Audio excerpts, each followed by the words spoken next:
நமது வணிக சொந்தங்களுக்கு என் முதற்கண் பணிவான வணக்கத்தை தெரிவித்துக் கொள்கிறேன்.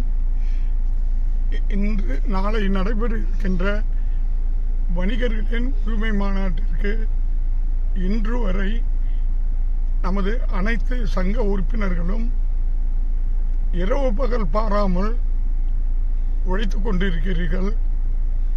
அதனுடைய ரிசல்ட் நன்றாகவே தெரிந்து கொண்டு இருக்கிறது. இன்று பொதுமக்களும் சரி, அரசும் சரி, இதை நமது திரும்பி பார்த்து கொண்டு இருக்கிறார்கள். ரொம்ப மிக்க மகிழ்ச்சியை கொடுக்கிறது.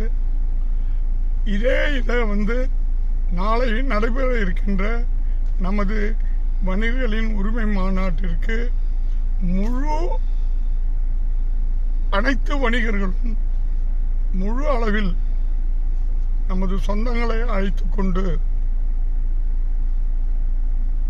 மக்களும் அரசும் திரும்பி பார்க்கின்ற வகையில் இந்த மாநாட்டை வெற்றியடை செய்ய அனைவரும் அலைகடல் என வருக வேண்டும் என வருக வருக என்று பெருந்தலைவராகிய சிவசங்கர் நான் வேண்டி விரும்பி வணக்கத்துடன் கேட்டுக்கொள்கிறேன்.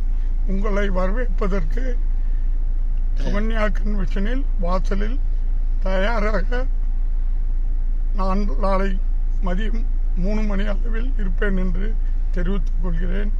அனைவரும் குடும்ப சகதிகமாக தங்கள் மனைவிமார்கள், குழந்தைகள் என தாய்மார்கள், பெற்றோர்கள் அனைவரையும், சகோதர சகோதரிகள் அனைவரையும் அழைத்து வரும்படி மிகவும் பணிவன்புடன் கேட்டுக்கொள்கிறோம். கண்டிப்பாக உங்களுடைய முயற்சி இன்று புதுவை மாநிலம் முழுக்கும் உங்களுடைய உழைப்பு நன்றாக தெரிந்து கொண்டிருக்கிறது. அனைத்தையும் நான் வாட்ஸ்அப்பில் பார்த்து கொண்டிருக்கேன். நான் எப்பொழுதும் வாட்ஸ்அப் பார்க்க மாட்டேன். இன்றைக்கி அதை பார்த்துக்கிட்டு இருக்கேன். ரொம்ப மகிழ்ச்சியை கொடுக்கறது. நமது ஒற்றுமையை நீங்கள் நல்லா வெளிப்படுத்தி இருக்கிறீங்க. இந்த ஒற்றுமை தான் நான் நீண்ட நாளாக எதிர்பார்த்துக்கிட்டு இருந்தேன். அதில் நமது நிர்வாக உறுப்பினர் தலைவர் உள்ளிட்ட ஜெனரல் செக்ரட்டரி உள்ளிட்ட அனைவரும் இரவு பகல் பாராமல் இதில் உழைச்சிக்கிட்டு இருக்காங்க. அனைவருக்கும், அனைத்து சங்கங்களின் தலைவர்களுக்கும் நான் நன்றி கலந்த வணக்கத்தை தெரிவித்துக் கொள்கிறேன். அனைவரும் நாளை அலைகடையென திரண்டு வருவதை எதிர்பார்த்து காத்து கொண்டிருக்கிறேன். நாளை மாலையும் மதியம் 3 மணி அளவில் மீண்டும் அனைவரும் சந்திப்போம் என்று இத்தருணத்தில் தெரிவித்துக் கொள்கிறேன். நன்றி கூறுகிறேன். வணக்கம்.